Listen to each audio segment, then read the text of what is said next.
Okay, so let's just set the scene here for a second. Sounds good. It is March 2026, and we are looking at the calendar, and Usually when you pull up a monthly forecast, you're thinking about mundane stuff, right? right, exactly. Yeah. You know, logistical things like deadlines or grocery lists. Maybe a birthday you need to remember. Yeah, but the stack of research we have in front of us today, it's operating on a completely different frequency. It really is. It's not just a calendar update. Not at all. We are looking at a deep dive into the Aquarius horoscope for March 2026. And the source material we're pulling from isn't calling this a standard, a here's your lucky day kind of update. Right. It's calling this period a profound reset. That is the key phrase right there, a profound reset. Mm-hmm. And when you look at the astronomical and, astrological data provided in the text, you really start to see why. Yeah. The overarching theme here is the voice of a new era. Which sounds incredibly epic, like almost cinematic. It does. The voice of a new era? It sounds like the tagline for a summer blockbuster. But here we are applying it to someone's actual life. It sounds dramatic, sure. Yeah. But it's grounded in some very heavy-hitting celestial mechanics. We aren't just talking about the moon moving through a sign for a couple of days. Right. Or Mercury going retrograde, which everyone loves to panic about. Oh, yeah. Everyone panics. Right. But we are talking about something much rarer. We are talking about Saturn and Neptune moving into Aries. Which is the historic celestial event that our sources are flagging. Precisely. This is a massive shift. Mm-hmm. And for the Aquarius listener, and we're talking directly to you, the Aquarian, right now, this is personal. Very personal. This isn't just background noise.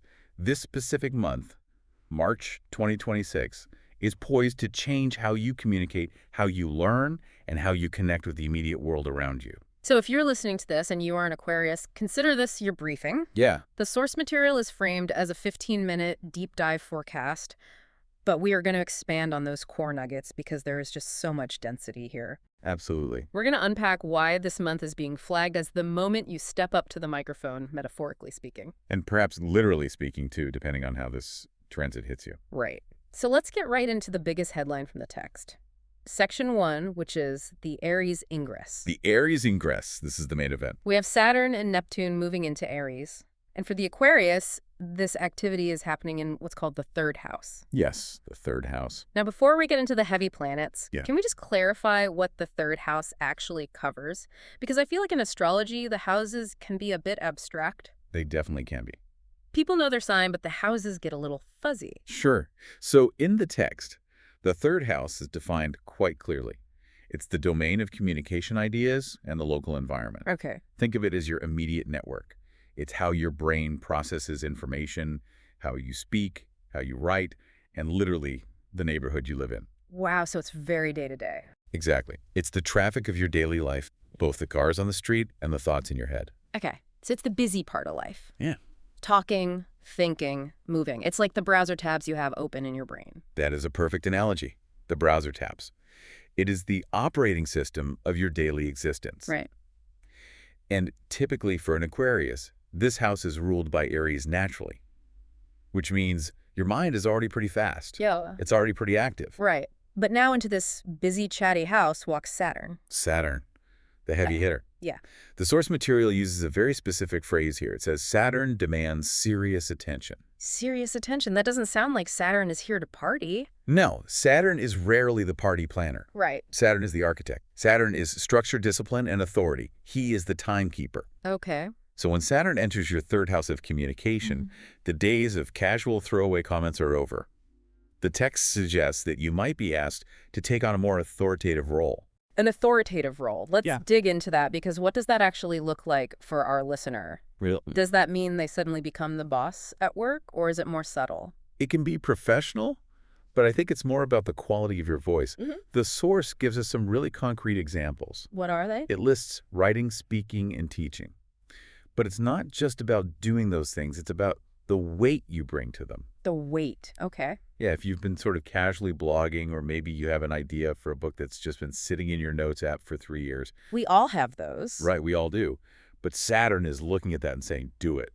Yeah. And do it properly. So it's the difference between having a bright idea in the shower and actually sitting down to write the business plan. Exactly. The text explicitly says, This is the time to structure your brilliant ideas into tangible forms. Tangible form. And I love that distinction. Brilliant ideas are air. They float away. Tangible forms are earth. They stick around. I like that. Saturn wants to turn the air into earth. The source mentions specific projects, too. It lists a book, a podcast, or community project. Right. And think about the nature of those things. A book requires an immense amount of structure. Definitely. You can't just ramble. You need chapters, an arc, a thesis. A podcast requires a schedule, a format, technical consistency. Trust me, we know. Exactly, firsthand. And a community project requires organization. This isn't just expressing yourself. It's building a container for your expression. But why is that structure so necessary right now? Like, why can't the Aquarius just freestyle it? Because they are known for being unconventional, right? Very unconventional. Can't they just sort of jazz their way through this? Not with Saturn and Aries. See, Aries is fire. It's initiation. It's the spark. Okay. But a spark without fuel burns out in a second. Saturn provides the fuel log. Without structure, ideas, no matter how revolutionary they are, tend to evaporate. The source is emphasizing that this is a new era. To shape an era, you need endurance. And Saturn is the endurance. Saturn provides the endurance. Yeah. It's demanding that you take your own voice seriously so that others will too. That's a really crucial point. Take your own voice seriously. I feel like a lot of people, maybe especially Aquarians who are used to being a bit on the fringe, might struggle with that. Absolutely. They might think, who am I to say this? Imposter syndrome is the shadow of Saturn. Saturn sets a high bar. When he walks into your communication sector, you suddenly become very aware of everything you don't know. Right. You might feel silenced at first, but the mission really is to push through that fear and build the expertise. Okay, so on one side of the room, we have Saturn wearing a suit, holding a clipboard, demanding deadlines and outlines. Right. But he's not alone in the third house? No, he is not. And this is where it gets really fascinating. This is where the plot thickens. Neptune is also walking into Aries, into that exact same third house. And Neptune is, well, he's not holding a clipboard. Definitely not. Neptune is holding a goblet of wine or maybe a crystal ball. Yeah. Neptune is the planet of spirit, intuition, dreams, and empathy. It dissolves boundaries. So you have this incredible contrast right there. Saturn is structure and Neptune is the spirit. Yes. The text describes Neptune's contribution here as adding a layer of intuition and empathy to your words. It actually talks about the concept of becoming a channel for higher wisdom, which sounds very, I don't know, mystical. It is mystical. But let's strip away the woo-woo for a second and look at what that practically means for communication. Okay. It means your words aren't just dry facts. They have resonance. They have emotional depth. You aren't just conveying information, you're conveying feeling. Oh, I see. You're connecting on a soul level. So if Saturn is the grammar and the syntax, Neptune is the poetry and the emotion. Perfect. Yeah. Saturn is the vessel, and Neptune is the water inside the vessel. But the source also waves a pretty big red flag here. It mentions a warning about miscommunication. Yes, and this is classic Neptune. Neptune can be foggy, it can be vague. Right. The source warns that while you might be channeling these high spiritual concepts, there is a real risk that they get lost in translation. So you might feel like you're saying something profound, but the person listening just hears word salad. Exactly. Saying I'm vibrating at a frequency of love might make total sense to you in a meditative state. Right. But if you're trying to explain a project to a town council or a publisher, they might need something a bit more concrete. Just a bit.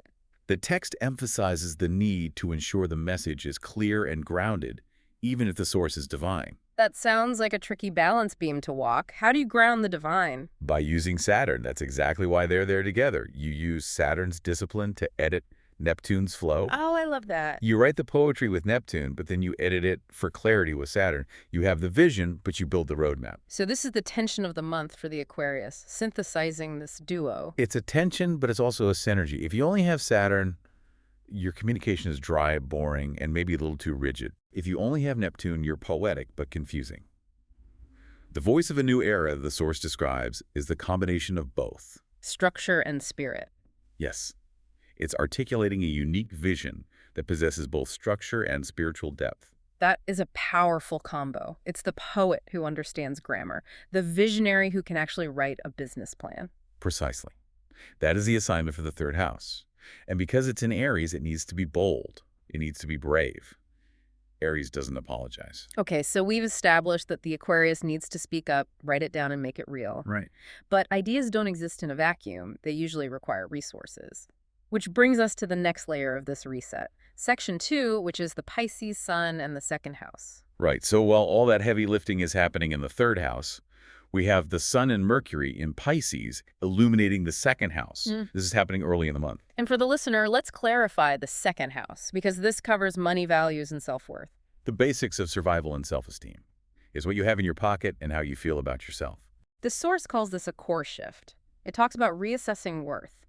What does that actually mean in the context of March 2026? Well, Pisces is a water sign. It's the last sign of the Zodiac. It's fluid, emotional, spiritual. Okay. The second house is usually very material, dollars and cents, property assets. When you put Pisces energy into that material house, things get interesting. I can imagine. The text says this is a period of reflection regarding what truly matters. So looking at your bank account and asking, is this actually making me happy? Or even deeper than that. Is the way I'm making this money aligning with who I am? Wow. Pisces dissolves boundaries. So the boundary between who I am and what I do for money starts to dissolve. That's a big shift. It is. The prediction here is that financial values might shift. You might find that the hustle culture grind just doesn't resonate anymore. It feels empty. The source specifically mentions finding new, more spiritual ways to earn income. Now, I always find that phrase interesting. What does a spiritual way to earn income look like in a modern career? Does that mean everyone quits their job to become a yoga teacher? Not necessarily. I think the source is pointing toward alignment. It's about integration. Okay. Maybe you're a software developer, but you decide to shift your focus toward developing apps that help with mental health or community building. Right. Or maybe it's just about the intention behind the work. It's moving away from purely transactional work, doing it just for the paycheck, toward work that feels like a contribution. It sounds like moving from a scarcity mindset to a flow mindset. Yes, Pisces is about flow. It trusts the universe. That could be terrifying for the second house, which usually wants security and hoarding. Speaking of trust, the text also mentions intuitive finances. It says trust your gut feelings regarding investments or spending. This is a tricky one, right? Because usually financial advisors tell you to look at the data, look at the charts. Right, exactly. Don't be emotional with your money. That's like rule number 1 of investing. Exactly. But the source is flipping that script for March 2026. It's saying that your logic might miss something that your intuition picks up on. It suggests a connection between resources and higher purpose. Where your energy should flow is dictated by what you value most. That's the key takeaway. If you value community but you're spending all your money on status symbols, there's a disconnect. Yeah. And that disconnect is going to feel very uncomfortable this month. The Pisces influence is going to highlight where your spending doesn't match your soul, to put it dramatically. Can we talk about a specific example here?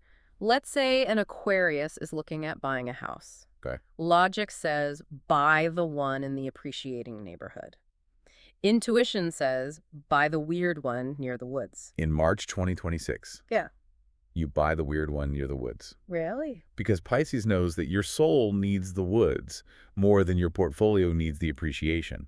And ironically, because it's the second house, that weird house might end up being the better investment in the long run anyway. Oh, wow. But you can't see that with logic yet. You have to feel it. So the voice, the third house, needs to be structured and spiritual.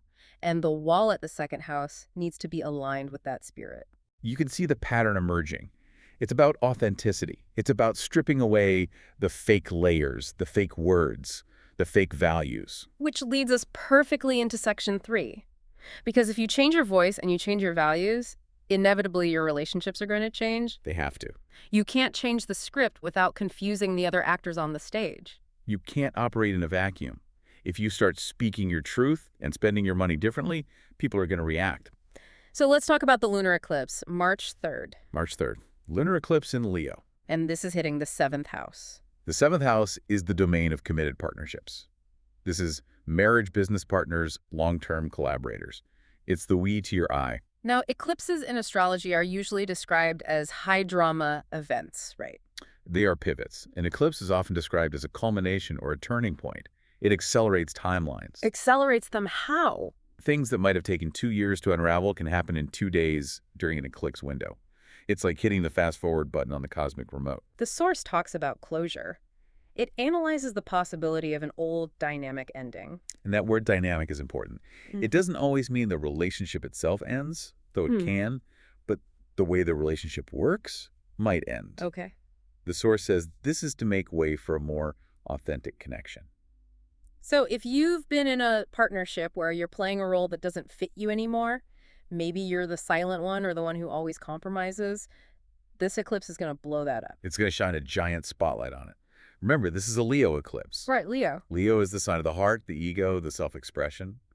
A Leo eclipse in the relationship house is asking, am I being seen in this relationship? Yeah. Am I being celebrated?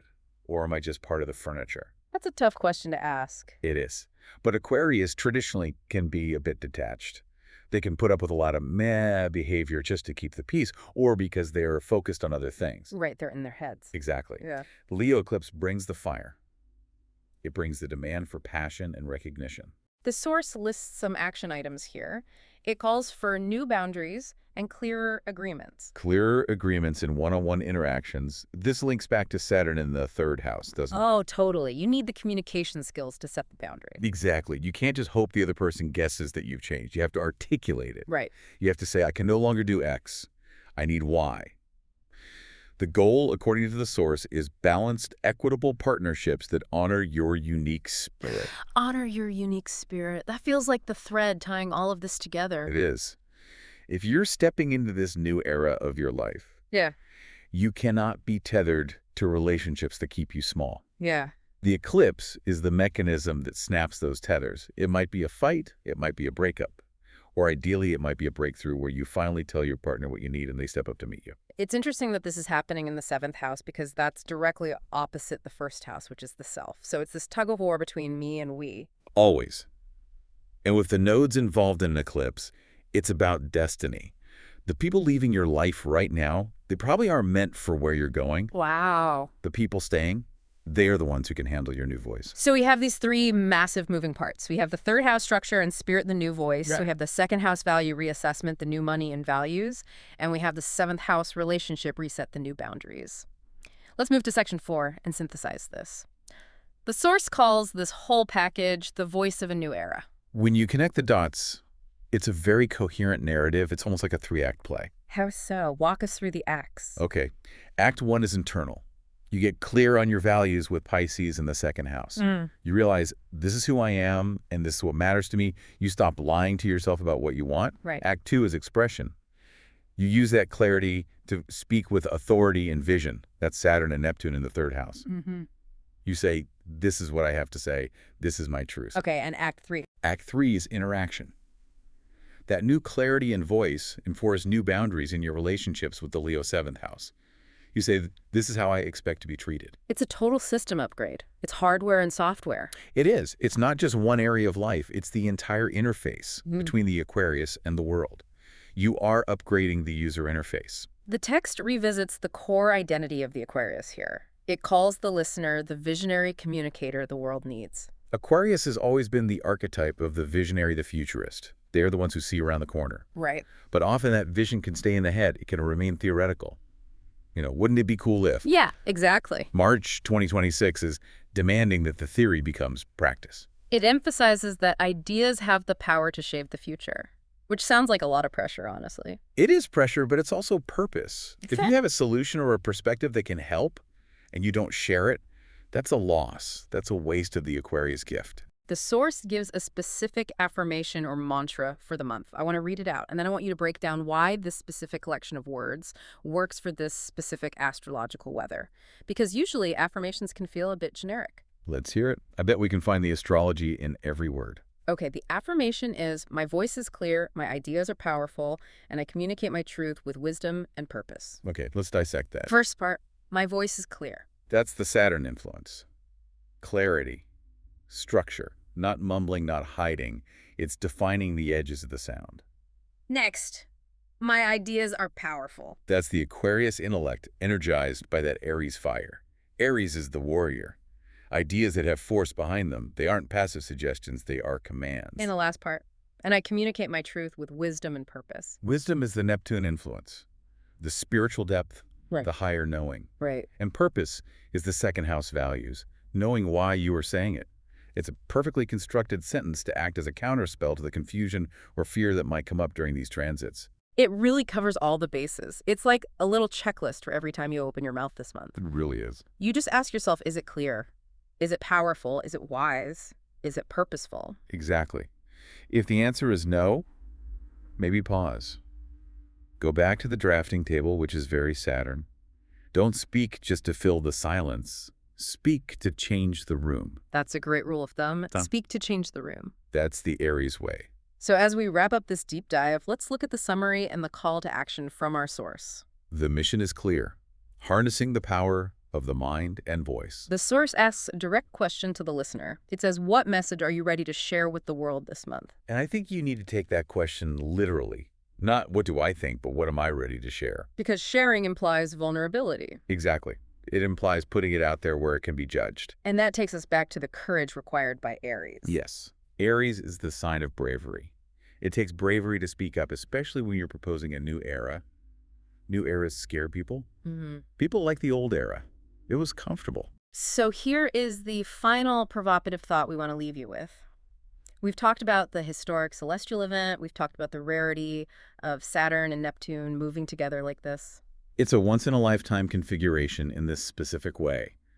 You will likely never see this exact setup in your chart again. If the celestial setup is this rare, and if the universe is essentially handing you a megaphone and clearing the stage, what is the cost of staying silent? That's the haunting question. If you let this month pass by just scrolling through your feed or keeping your head down to avoid conflict, you aren't just missing a month. You might be missing your introduction to your own future. The voice of a new era needs a speaker. Why shouldn't it be you? It has to be you. That's the design. That's why you're here. Something to mull over as you step into March 2026. This has been The Deep Dive. Thanks for exploring the stars with us. Until next time.